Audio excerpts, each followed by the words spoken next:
DNB awards में UP तक की धूम। यूपी चुनाव में बेस्ट इलेक्शन कवरेज का अवार्ड। आपका बहुत बहुत शुक्रिया। मैं भी उस शिवलिंग का दर्शन करने की मेरी भी इच्छा है, मेरी अभिलाषा है। मैं भी यदि अनुमति मिलेगी तो शिवलिंग को अपने माथे से लगाने के लिए जाऊंगा। ताजमहल तेजो महल था तो ताजमहल तो भारत सरकार के अधीन है, कुतुब मीनार भारत सरकार का है। तो मैं तो प्रधानमंत्री जी से आग्रह करना चाहूँगा कि कुतुब मीनार को और ताजमहल को हिंदुओं की भावनाओं का सम्मान करते हुए हिंदुओं को सौंप देना चाहिए। प्रियंका गांधी से बड़ा कोई हिंदू है क्या? राहुल गांधी से बड़ा कोई हिंदू है? केदारनाथ की जो पैदल यात्रा करते हैं। कांग्रेस में कुछ ऐसे नेता आ गए हैं जो राम के नाम से थोड़ा डरते हैं, तो वो भी ठीक हो जाएंगे। भारतीय जनता पार्टी ने धर्म का दुरुपयोग किया, भारतीय जनता पार्टी ने राम का दुरुपयोग किया। कांग्रेस भगवान राम का सदुपयोग भी नहीं कर पाई। और वैसी साहब का मैं बड़ा सम्मान करता हूँ। बहुत पढ़े लिखे इंसान हैं, बैरिस्टर हैं, वकील हैं और अच्छे पार्लियामेंट्रियन हैं। बहुत अच्छा बोलते हैं, अच्छी तकरीर करते हैं, अच्छी बात करते हैं। लेकिन उनमें कभी कभी बाबर की रूह घूमती है, चंगेज खां की रूह घूमती है। उनमें तैमूर लंग आ जाता है। कांग्रेस के वरिष्ठ नेता आचार्य प्रमोद कृष्णम हमारे साथ हैं, उनसे बात करेंगे विभिन्न मुद्दों पर। आचार्य जी, सबसे पहले ज्ञानव्यापी को लेकर के जो चल रहा है, वहां पर पहले सर्वे में कहा गया कि शिवलिंग प्राप्त हो गया, क्या कहते हैं आप? देखिए, ये तो हमारे लिए बड़ा सौभाग्य का विषय है कि भगवान प्रकट हुए हैं और ये कोई राजनीतिक विषय नहीं है। काशी हमारी आस्था का आधार है और महादेव के बिना तो सनातन की कल्पना भी नहीं की जा सकती है। तो अगर वहाँ कोर्ट के आदेश पर न्यायालय ने आदेश दिया और उस पर एक वहाँ का निरीक्षण, परीक्षण, जांच शुरू हुई, एक तहकीकात शुरू हुई है और वहाँ जैसा सूचना मिली है, मुझे नहीं मालूम है कि असलियत क्या है। वो तो तब आएगा सामने जब कोर्ट उस पर कोई फैसला देगा। तो अभी जो सूचनाएं मिल रही हैं कि वहाँ शिवलिंग प्राप्त हुआ है, तो ये तो हमारे लिए सौभाग्य का विषय है और मैं भी उस शिवलिंग का दर्शन करने की मेरी भी इच्छा है, मेरी अभिलाषा है। मैं भी यदि अनुमति मिलेगी तो शिवलिंग को अपने माथे से लगाने के लिए जाऊंगा। लेकिन जो दूसरा पक्ष है वो कह रहा है कि वो शिवलिंग नहीं, उसके ऊपर फव्वारा है और फव्वारे को शिवलिंग बताया गया। वो स्ट्रक्चर पर ही सवाल खड़ा कर रहे हैं और ये मुस्लिम पक्ष के साथ साथ कांग्रेस को जो अल्पसंख्यक चेयरमैन कमेटी के जो अध्यक्ष हैं शहनवाज आलम, वो ही सवाल कर रहे हैं। देखिए, मैंने तो ना वो शिवलिंग देखा है, मैंने अभी कहा, और ना मैं उस पर कोई टिप्पणी करने के लिए अभी तैयार हूँ, क्योंकि ये मामला कोर्ट के विचाराधीन है। लेकिन मैं इस पर कोई राजनीति नहीं करना चाहता। काशी और बाबा विश्वनाथ हमारी आस्था के आधार हैं। यदि वहाँ शिवलिंग प्राप्त हुआ है तो हमारे लिए सौभाग्य का विषय है। कौन नेता क्या कह रहा है इस पे मुझे कुछ नहीं बोलना अभी, लेकिन अभी अदालत का फैसला आने दीजिएगा। यदि अदालत ये कहती है कि ये जो शिवलिंग प्राप्त हुआ है उसका पीरियड भी बताना पड़ेगा, क्योंकि जो इतिहासकार हैं ये विषय वहाँ तक जाएगा, तो अभी इसको सामने आने दीजिएगा। इनिशियल स्टेज पे अभी कुछ कहना मुझे लगता है कि जल्दबाजी होगी। लेकिन जो दूसरा पक्ष है वो कह रहा है कि फव्वारा, लगता है कि काशी विश्वनाथ मंदिर जो मतलब कहा जाए सदियों से हिंदुओं की आस्था का प्रतीक स्थल है और वहाँ पर कहा जा रहा है कि मंदिर के बगल में जो शिवलिंग की आकृति की जो स्ट्रक्चर प्राप्त हुआ उस पर फव्वारे का दावा किया जा रहा है। देखिए, अगर फव्वारा कहीं है तो फव्वारे में तो छेद होना चाहिए और शिवलिंग में तो छेद नहीं होता, शिवलिंग खंडित नहीं होता है। शिवलिंग और फव्वारे में बहुत अंतर है। यदि फव्वारा है तो भारत की न्यायपालिका उसे फव्वारा कहेगी, लेकिन अगर वो शिवलिंग है तो उसको शिवलिंग कहा जाएगा। शिवलिंग और फव्वारा एक नहीं हो सकता है। शिवलिंग पत्थर का एक स्वयंभू शिवलिंग अगर कहीं उत्पन्न होता, जिसे हम ज्योतिर्लिंग कहते हैं, और यदि शिवलिंग को हम बना करके स्थापित करते हैं तो वह भी, उसमें भी छेद नहीं होता है और फव्वारा बिना छेद का नहीं हो सकता है। तो ये तो दूध का दूध, पानी का पानी हो जाएगा। इसमें किसी नेता के कहने की कोई आवश्यकता नहीं है। नेता के कहने से भगवान को भगवान थोड़ी माना जाएगा। भगवान है तभी तो हम हैं, शिव हैं तभी तो सत्यम शिवम सुंदरम का सूत्र दिया गया है। तो हम इस पे अभी कोई टिप्पणी नहीं करना चाहते हैं। दूसरा, 200, 300, 400 साल पहले फव्वारे कहाँ थे? एक विषय उठेगा तो ऐसी हल्की बातें नहीं करनी चाहिए। ये बहुत गंभीर विषय है, ये बहुत सेंसिटिव इशू है, ये करोड़ों लोगों की धार्मिक आस्था से जुड़ा विषय है। इस पे हल्की बयानबाजी मैं नहीं करना चाहता, इस पे मैं कोई राजनीति नहीं करना चाहता। मैं सत्य के साथ हूँ। यदि वहाँ शिवलिंग है, महादेव प्रकट हुए हैं, तो उसका स्वागत भी करना चाहिए, हमें उसको नमन करना चाहिए। और इसमें मुझे नहीं लगता कि कोई भी पक्ष सत्य से आंखें चुरा सकता है। वो पक्ष इधर का हो या उधर का हो, ये विषय दूसरा है। दूसरा, ये कोई राजनीति का, कोई भाजपा का या कांग्रेस का विषय नहीं है। महादेव केवल भाजपा के थोड़े ही हैं, महादेव केवल कांग्रेस के थोड़े ही हैं, या परमात्मा केवल हिंदुओं का थोड़ा ही है। जितना परमात्मा हिंदुओं का उतना ही मुसलमानों का है, जितना अल्लाह मियाँ मुसलमानों के उतने ही अल्लाह हिंदुओं के भी हैं। क्योंकि अल्लाह को, ईश्वर को, परमात्मा को, गॉड को, खुदा को, भगवान को किसी एक सेक्टर में विभाजित नहीं किया जा सकता। ये तो भाषाओं में विभाजन है। हिंदी में भगवान कह दिया, संस्कृत में परम तत्व परमात्मा कह दिया, अरबी में अल्लाह कह दिया, उर्दू में रब कह दिया, पर्शियन में खुदा कह दिया, इंग्लिश में गॉड कह दिया। फर्क कहाँ है?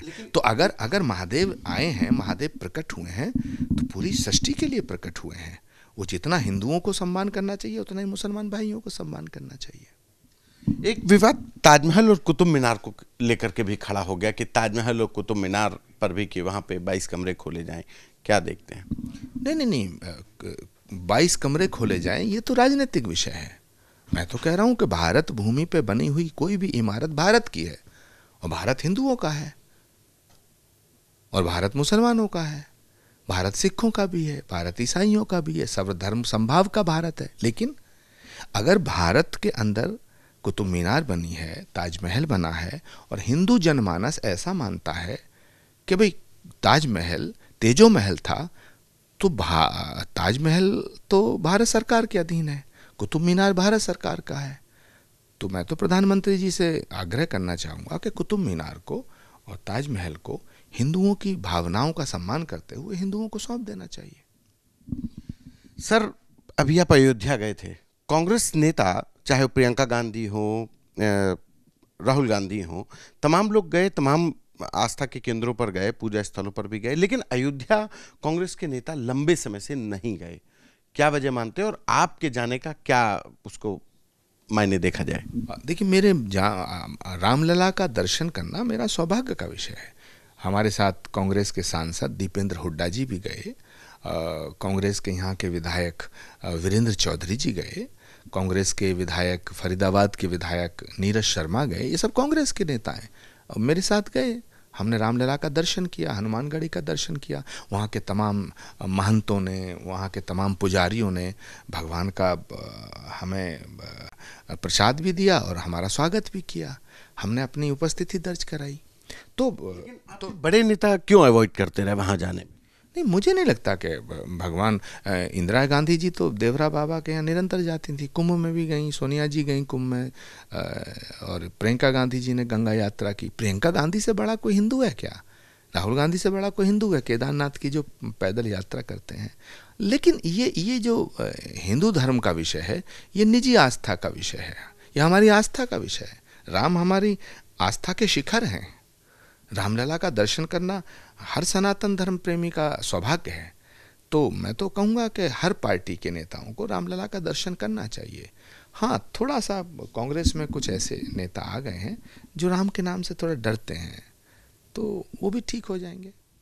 जो राम के नाम से डरते हैं, कहीं जो आज कांग्रेस का हाल है वो इसी वजह से तो नहीं है क्योंकि अयोध्या जाकर के भी दर्शन नहीं करना, और जबकि कांग्रेस ने ही वहाँ पे ताला खुलवाने की, अयोध्या में ताला खुलवाने की स्वर्गीय प्रधानमंत्री राजीव गांधी ने पहल की थी, उसके बाद भी कांग्रेस इस मुद्दे पर बैकफुट पर रही। और अगर राजनीति की बात करें तो कांग्रेस वहाँ से कुछ हासिल नहीं कर पाई, जबकि बीजेपी की पूरी राजनीति की धुरी में राम रहे।